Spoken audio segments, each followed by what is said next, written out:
मुबीन अहमद का ये सवाल है। अस्सलामु अलैकुम रहमतुल्लाहि व बरकातुहू। मुफ्ती साहब, सेविंग अकाउंट में जो इंटरेस्ट का पैसा आता है, क्या वो हम अपने मुसलमान भाई को दे सकते हैं?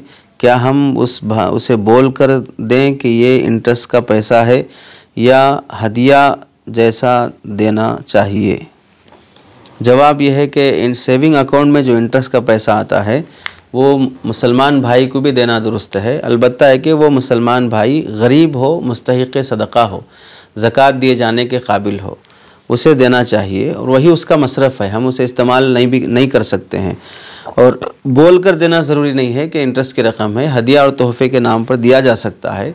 जब वो मुस्तहिक़ सदक़ा हो गया तो अब उसे ये ज़रूरी नहीं है कि कौन सा माल मुझे मिल रहा है ये मैं मालूम कर लूँ, ये उसके की ज़रूरत नहीं है, चूँकि वो ज़रूरतमंद शख्स है। ज़रूरतमंद शख्स को हम जो दे रहे हैं वो ज़कात भी हो सकती है और इंटरेस्ट का पैसा भी हो सकता, हदिया तोहफ़ा भी हो सकता।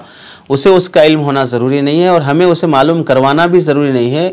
वो इंटरेस्ट का पैसा अपने मसरफ़ में ख़र्च होने के लिए, अपने मसरफ़ में पहुँचने के लिए, इसलिए आप बिला झिझक अपने मुसलमान गरीब मुस्तहिक़ भाई को इंटरेस्ट का पैसा दे सकते हैं।